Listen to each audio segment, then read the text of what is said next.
আমি তো বলে যেতে পারবো না, আমি এক জায়গায় যাবো। আরে যাবে মানে তুই কত বছর পর পাস করলি, এই ভালো রেজাল্ট করছো, আমাকে মিষ্টি খেলাবি না? হ্যাঁ ফোন আসলে ম্যাডাম আছে না, ম্যাডাম তোমার বিয়া করবো কইছে, আমারে পাস করার পারলে বিয়া করবো। আরে বিয়া করার কথা তো আর কয় নাই, কইছে সারপ্রাইজ আছে, তার লিগে তো আমি ইচ্ছা করে পাস করছি। ও বুঝছি, তাহলে সবাই ম্যাডামের জন্যই না?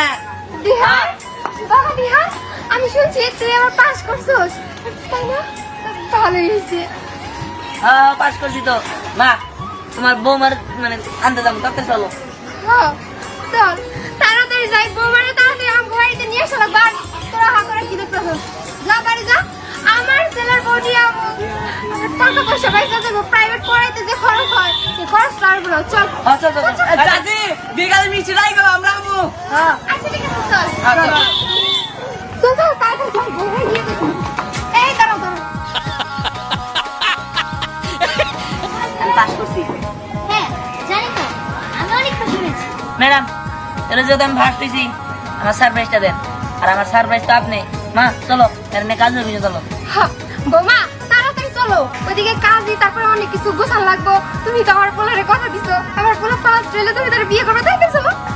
আরে তুমি এসব উল্টাপাল্টা কি বলতেছো? এটা তো আমার সারপ্রাইজ না। সারপ্রাইজ এটা না মানে কি? আরে সারপ্রাইজটা হচ্ছে আমার ঢাকায় বিয়ে ঠিক হয়ে আছে, আর যার সাথে আমার বিয়ে ঠিক হয়ে আছে সে হচ্ছে অনেক কোটিপতি, অনেক প্রতিষ্ঠিত, আমাকে যে কোনো সময় তুলে নিয়ে যাবে। এটাই তো আমার সারপ্রাইজ। তুমি এগুলা কি বলতেছো? তার মানে তুমি আমার পোলার বউটা নিয়ে খেলা করছো, আমার পোলার লাগে চেক করছো, পাটপাড়ি করছো। দেখো তোমার কিন্তু ভালো হবে না। তুমি আমার পোলার বউ হইবা, আমার পোলা তোমারে পছন্দ করছে, তুমি আর কারো বাড়ির বউ হইতে পারবে না। না না এটা হইতে পারে না, এটা আমি মানি না। তুমি আমার লাগে খেলা করছো না, এটা বই না, তুমি আমার বাড়ির বউ হবা। আচ্ছা শোনো শোনো, আমি তোমাকে বুঝিয়ে বলছি। দেখো আমরা তো এমনি ক্লাসমেট, তুমি আর আমি তো বন্ধু। যদি কোনো কারণে ওই ছেলের সাথে আমার বিয়ে না ঠিক হয়ে থাকতো, তাহলে তো আমি তোমাকেই বিয়ে করতাম, আমার তো কোনো প্রবলেম ছিল না। কিন্তু অনেকদিন আগের থেকে তো ওই ছেলেটার সাথে আমার বিয়ে ঠিক হয়েছে, এখন যদি আমি আমাদের সম্পর্কটা ভেঙে দিই তাহলে কেমন দেখা যায় বলো? না আমি এত চাই না। ঠিক আছে চল আমরা যাই। না না না। একটা খারাপ সংবাদ আছে।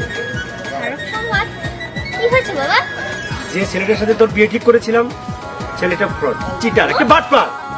হ্যাঁ, ঢাকায় যে বিজনেস করতো ওইখানে ধরা খাইছে, তারপরে পুলিশ ধরে নিয়ে জেলের মধ্যে ধরে রাখছে। কি বিয়ে হইব না? ও ও কি হলো? সম্ভব। আমার বাসায় বিয়ে হইব না, আমার বাসায় বিয়ে হইব না, আমার বাসায় বিয়ে হইব না। বাসায় মনে আছে পুরো নেব।